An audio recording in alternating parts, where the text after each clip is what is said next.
né? Eu lembro que, pô, eu conheci, assim, o próprio Bitcoin, né? Eu ouvi falar, na verdade, em 2016 na faculdade, né? Que era um amigo nosso comum, o Felipe. Deve falar Mano, numa época boa. sim, eu lembro que o Bitcoin, se eu não me engano, tava 8 mil e pouco tempo depois chegou um 16, alguma coisa assim. Só que a Né? gente Isso, tava isso já foi endividado. 2017 já. 17, É. então foi A gente 2017. tava endividado, aí não dava pra Aí investir. não dava, aí não dava. E assim, aí falando ainda do Bitcoin, olhando hoje, né, eu vejo as pessoas falando, pô, Bitcoin tá caro, mesmo depois de toda a queda que teve. Eu falo, mano, em novembro, né, tipo, eu entrei em 70 mil, né, bateu 300 e poucos mil, e teve uma grande queda, né, e parece que as pessoas acabam se esquecendo, tipo, pô, em uma semana pode cair, sei lá, 20, 30%, né, que é normal olhando o aspecto de criptomoedas como um todo. Tem queda até maior em intervalo Sim. assim, de uma semana. E aí o cara fala, não, tá muito caro, né?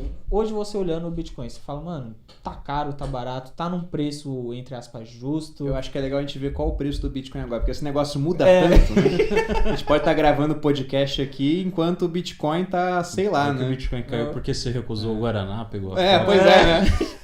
Ele tá em 180 mil mais ou menos agora, tá em queda hoje aqui em real, né? Uns Hoje é dia de 5% aí de compra. queda. Mas a minha opinião sobre Bitcoin, só olhar o preço também não diz tanta coisa, né? Aí você pode falar, pô, mas o Bitcoin não é uma empresa que gera fluxo de caixa pra gente ver um preço lucro, um preço EBITDA, né? Não tem essa métrica, não, mas existem outras métricas e considerações a serem feitas sobre o Bitcoin. Porque o Bitcoin, o projeto dele é que ele seja uma moeda, né? Uma criptomoeda. Vai ser isso realmente? Eu tenho um certo ceticismo com essa questão dele ser usado de fato como uma moeda. Você pega, por exemplo, agora, El Salvador, que usa o dólar como moeda, também adotou o Bitcoin. Falou, olha, o Bitcoin agora ele tem que ser aceito nos estabelecimentos comerciais. Né? Vai ter curso forçado, só que o governo vai ajudar um pouco nisso, vai converter automaticamente, tem 90 dias para a lei começar a entrar em vigor. Mas em todo caso eu fico pensando, isso é muito interessante para o Bitcoin. Né? Um país falando, a gente aceita Bitcoin em tudo aqui agora. Você pode pagar seus impostos com Bitcoin. Se o Bitcoin valorizar, não tem ganho de capital. Porque quando o real se valoriza contra o dólar, a gente não paga imposto por conta disso. Mesma coisa vai acontecer lá. Então é bem efetivo. Mas eu fico imaginando se eu morasse lá. Eu posso pagar meu imposto em dólar, que está perdendo valor, porque não param de criar mais dólar, ou em Bitcoin, que ao longo do tempo só ganhou valor. Né? Tem os intervalos curtos de desvalorização, mas tem subido muito de preço. Eu vou pagar com a moeda que está desvalorizando. E vou entesourar, ou vou guardar a moeda que mais se valoriza. Então posso pagar imposto com Bitcoin, mas não quero pagar imposto com Bitcoin. Vou contratar alguém para minha empresa. Eu posso remunerar o cara em Bitcoin. Mas imagina só se eu tivesse feito um contrato de trabalho com alguém para trabalhar para mim, eu falo pro cara, vou te pagar 1 Bitcoin ao ano. Que ano passado, né, tava em, sei lá, 100 mil e de repente bateu 300. O cara ficou 3 vezes mais caro na minha empresa. Então ninguém vai assumir esse tipo de risco e usar o Bitcoin como unidade de conta. É muito volátil também. Então acaba que no final eu vejo o Bitcoin mais como uma reserva de valor, algo que você compra porque você espera que venha a se valorizar com o tempo para preservar o seu poder de compra. Esse é o primeiro ponto. E aí, por que uma reserva de valor, ela de fato, né, ela vai ser procurada pelas pessoas? Né? O ouro, por exemplo. O que o ouro tem que fez com que ao longo do tempo ele preservasse valor e ganhasse comparado com as moedas fiduciárias, fosse ficando cada vez mais caro? Você pega o ouro, ele é escasso, ele é aceito no mercado global, ele tem um longo histórico de aceitação, há milhares de anos o ouro é valioso.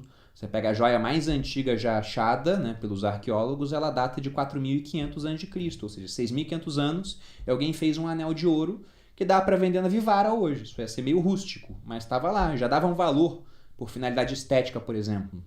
Você pega as civilizações pré-colombianas, os incas, os astecas, esses caras não usavam moeda, mas valorizavam o ouro por motivos religiosos, por motivos estéticos. Falavam que o ouro era o suor do sol e a prata eram as lágrimas da lua. Então tem esse longo histórico.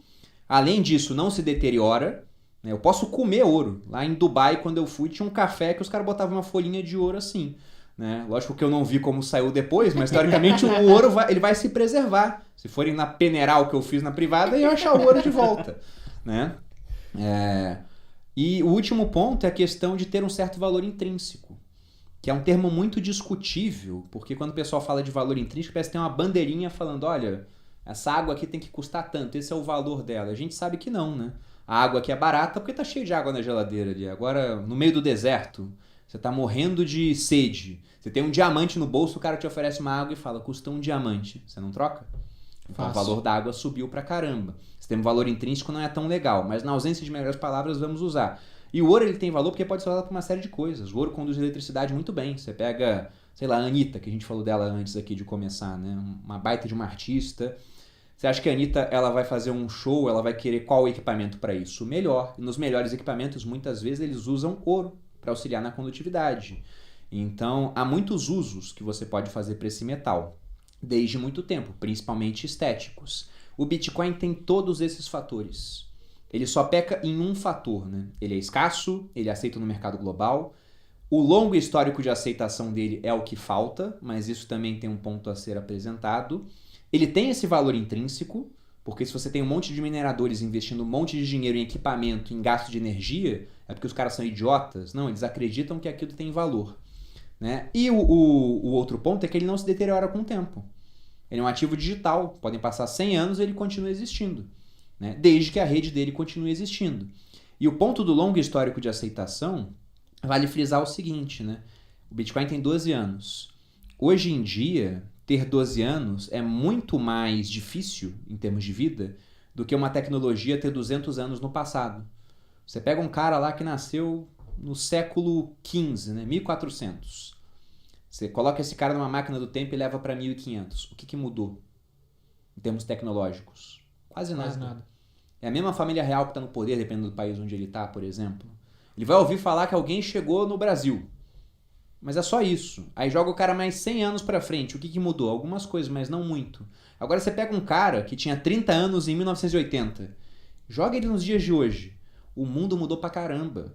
Porque a gente não para de mudar, evolui muito rápido. A primeira vez que eu peguei um Uber foi em 2015. Depois eu cheguei a ficar... Até hoje eu tô sem carro, na verdade. Eu cheguei a ficar... Dá 4 anos sem carro, só andando de Uber. O negócio mudou minha vida. Então mostra, né? Até 2015 o táxi mandava. Agora o táxi tem um sério problema e provavelmente o taxista não vai existir no futuro da maneira que a gente vê hoje. Então ter 12 anos hoje é muito diferente de ter 12 anos lá atrás. Por conta disso eu vejo o Bitcoin como uma reserva de valor. E pensando nisso, né? Bitcoin está caro ou barato? Eu acho que ele está num patamar de preço atrativo. Porque primeiro ele chegou num pico aí de 360 mil mais ou menos. Está na metade do preço agora. Esses períodos de queda, eles são normais. E, inclusive, por algumas métricas que a gente pode usar para o Bitcoin, ele parece estar num ponto legal de compra. E quando eu digo isso é porque eu comprei nesses últimos dias. Que é o seguinte, tem 2 métricas interessantes. Tem uma que mede o otimismo e pessimismo do mercado. Tem várias, né? Mas vou citar uma aqui chamada Fear Greed Index. É gratuito, você pode jogar na internet, você consegue ver todo dia. Você bota lá um termômetrozinho. E geralmente, quando o preço está subindo muito, as pessoas estão mais otimistas e estão propensas a pagar mais caro. Quando o preço está caindo, o pessoal fica pessimista e está querendo vender. Quando na verdade devia ser o contrário, né? Então esse indicador é interessante para falar, ó, tá todo mundo muito otimista, evita comprar. Se tiver muito, até vende um pouquinho. Tá todo mundo muito pessimista, compra. Né? Ou evita de vender, porque geralmente depois do pico do pessimismo, o pessoal volta a ficar otimista com subida de preço. E a gente teve ao longo desse último mês alguns dos menores patamares em termos de otimismo do ano. Pessoal muito pessimista. E essas horas, historicamente, costumam ser boas para comprar. E tem um outro múltiplo também, que é o chamado múltiplo de Mayer, que ele pega o preço do Bitcoin nos dias de hoje e divide pela média dos preços dos últimos 200 dias. Quando esse múltiplo está muito alto, mostra, ó, teve uma grande apreciação dos preços, ele está, sei lá, acima de 3 esse múltiplo. Então mostra que o preço hoje é 3 vezes maior do que a média dos 200 dias. Provavelmente o Bitcoin está esticado, ele subiu muito, uma hora vai realizar. Quando esse múltiplo está abaixo de 1, geralmente estamos em patamares atrativos. Você vai consultar esse múltiplo agora, ele está na casa do 0,8. Então, quem compra, né, historicamente nessas horas acaba se dando bem. Lógico que tudo isso eu estou falando de termos históricos, de algo que não tem um histórico tão grande, como a gente disse aqui, 12 anos. Né? Pode ser só uma correlação que não tem causalidade. Pode ser isso. Mas até esse momento, valeu a pena o cara ter comprado nesses períodos de queda. Então, nesse momento, eu acho que o preço está bom. E um outro ponto que vale frisar é que o que está acontecendo no mundo agora? Com o dólar, por exemplo, né? De cada 4 dólares que você tem no mundo hoje, 1 foi produzido desde o começo da pandemia. Sim. E ainda querem aumentar mais a produção. Então o que acontece se você cria um monte de dinheiro assim? Né? O preço dos ativos vai ficar mais alto. E dentre os ativos, o Bitcoin. Então dá para falar que tá caro, de fato, um negócio tão escasso assim, que só vai ter 21 milhões de unidades? Eu não acho que dá pra gente falar que tá caro. A gente pode até falar que não está barato, né? Mas caro, não acho. Eu acho que